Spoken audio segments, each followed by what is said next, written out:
Warning: growing your own yeast has with it a certain degree of risk. Yeast is mold. Certain breeds of yeast may be harmful to people. Most notably, ergo.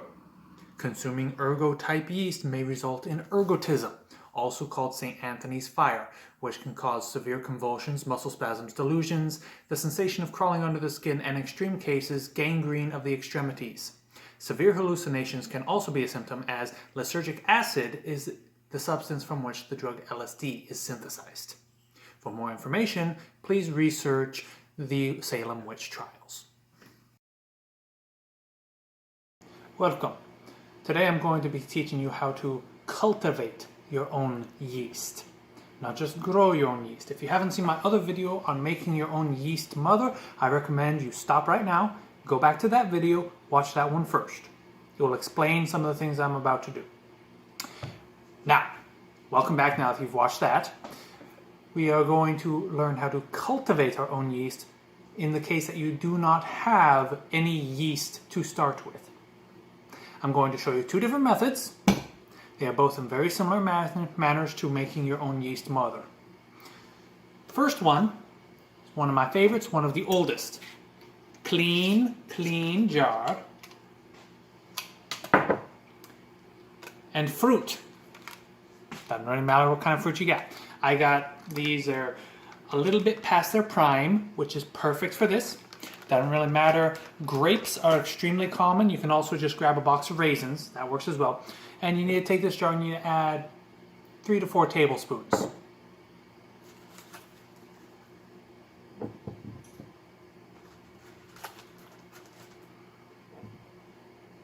And just to show that it doesn't really matter what fruit you use,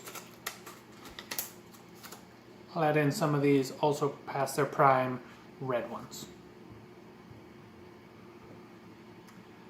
Grapes are the traditional choice for this. Just about any fruit will do.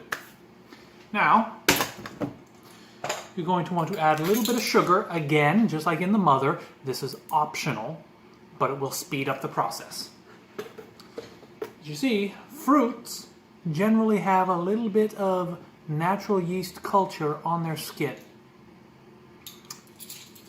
So all we're going to do is we're going to get that yeast to wake up and start fermenting so we can capture it and make a new mother. Now that I've got that, all I'm going to do is fill it roughly 3/4 of the way with water. I'm just going to use my tap water because, again, I live in the country and don't have chlorine in my water. If you do, filter or bottled.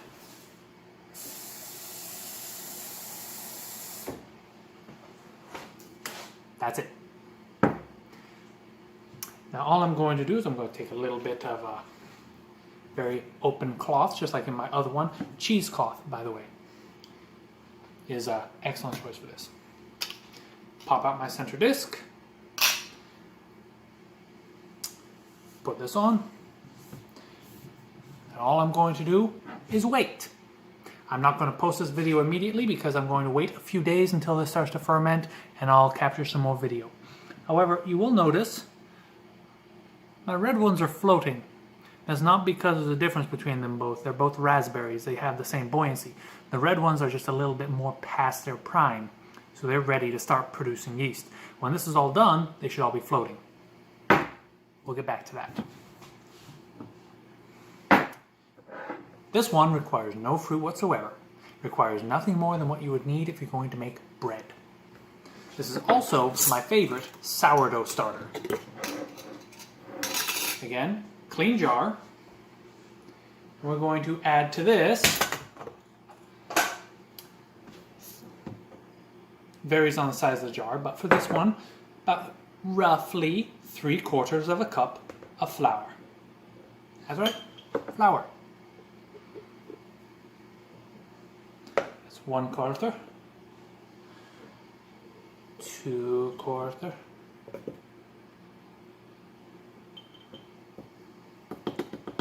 3.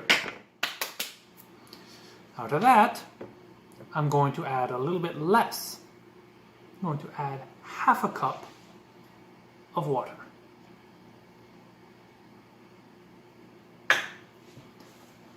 No sugar necessary. Now what I'm going to do is I'm going to shake this up and try and mix it. I did not put a shaker ball in this one. So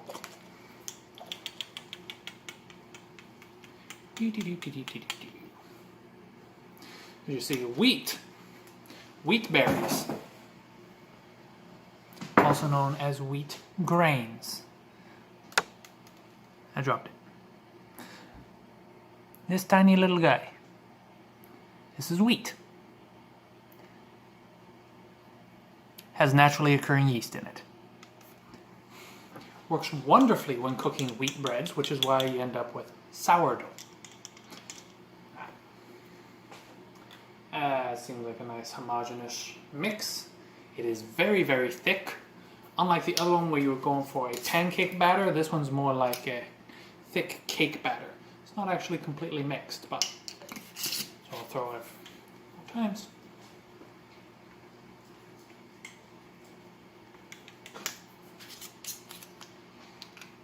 Oh yeah.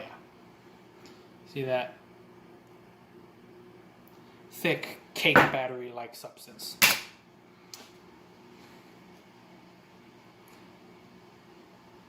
Look at that. And again, a bit of cheesecloth. A lid.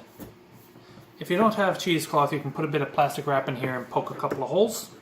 Or you can even just put a lid on very loosely. You can even get away with just taking this and just putting it on. Although make sure you don't, just put it off a little bit so you can get a little bit of airflow. Now these, I'm going to go right there with my other starters. And we'll check back in a few days. Alright, so it has been roughly 48 hours since I made these 2 experimental mothers. I'm going to show you what we got here. First, the one that was just flour and water. You'll notice we have complete separation here. That's perfectly fine.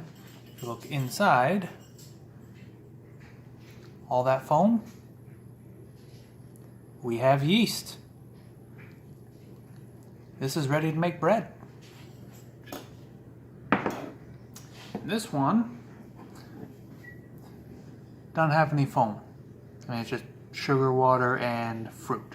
So you're not going to see the same type of foaming action coming out of this, but I assure you, it smells very yeasty. Well, if you look very, very closely, see right along the water edge, some speckling that will actually look like mold, because that's what yeast is. This one, I would be willing to bet, is also ready to make bread. So we're going to have a little bread off with my different mothers and see how they all taste. So on the fruit mother, or the fruit yeast culture, this one's very different from the wheat-based ones that we use. So how exactly do you use this in a recipe? Well, first, gotta strain the fruit out of it.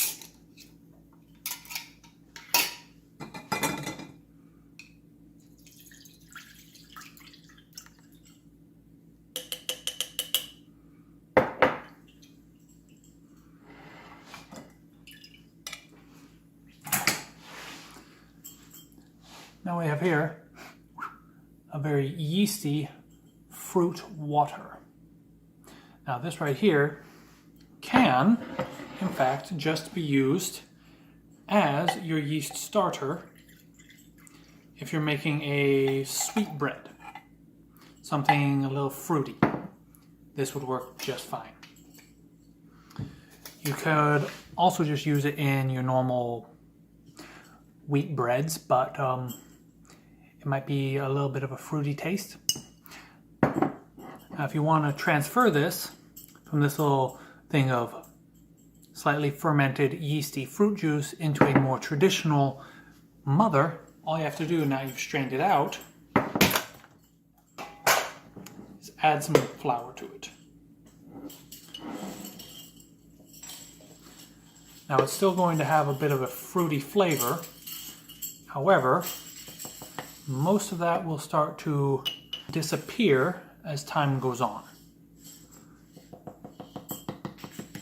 As you use it and feed it and grow it, the fruit flavor will be diluted and covered up by the flavor of the yeast and the flour.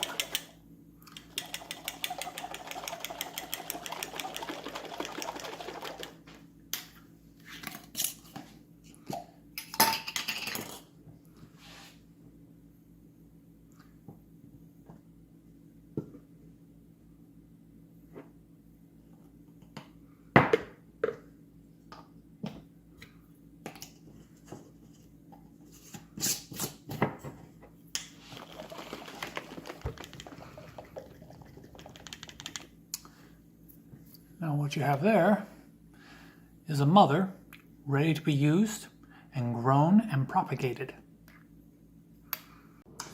So as you can see here, I've got 4 slices of bread in front of me. The first one here is our control. This is my aged and proven mother that I've been using for a long time. The second one is the mother that we made in my other video on showing you how to make a mother from dry active yeast. Our third one is made from our no yeast starting, just growing your own yeast wheat start, and this one is from the fruit starter. So I have not tasted these yet. So this one,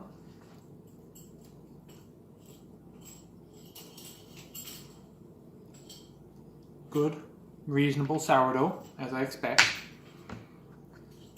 This one I expect to be very similar, if not a little bit more mild. Yeah, pretty much the same. A little bit more mild, because it's not as proven, it's not as old, not as aged, not as matured. So it's not as sour, not quite there yet. But as that mother continues to age and gets fed and gets more matured, it'll develop a really good taste. This one is just from pure wheat.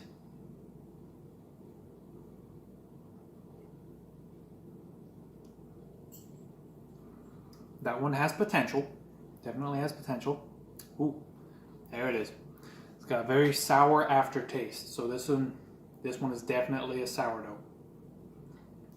As I said at the beginning of this video when I was making this one, this is one of my favorite starters for making sourdough bread. This particular time, it changes every time, you always end up with a different brand of yeast. But this one, very mild, a very sour aftertaste. As this one matures and continues to get fed, it will develop into a marvelously wonderful sourdough. Although it is a little dense. And that's okay. Now we're going to try the fruit one, which is very obvious which one is the fruit one if you look at these. I don't know if you can see it in the picture, but it's got a bit of a purpley tint.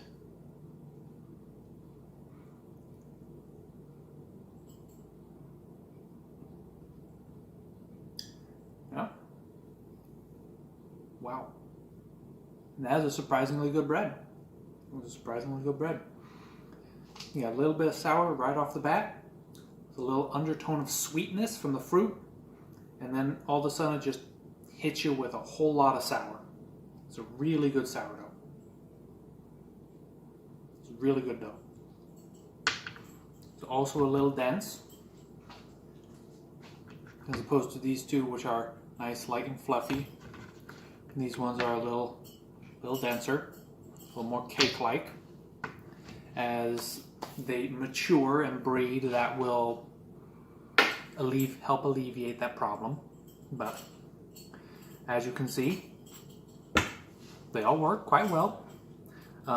They all end up with slightly different varieties of sourdough. But I use the same recipe for all 4 of these. They were made one right after the other. I cleaned the bowl and the dough hooks and everything in between them so as to not cross-contaminate the yeasts. and let them all rise together and let them all bake together. They're made side by side, so to alleviate as many inconsistencies as possible.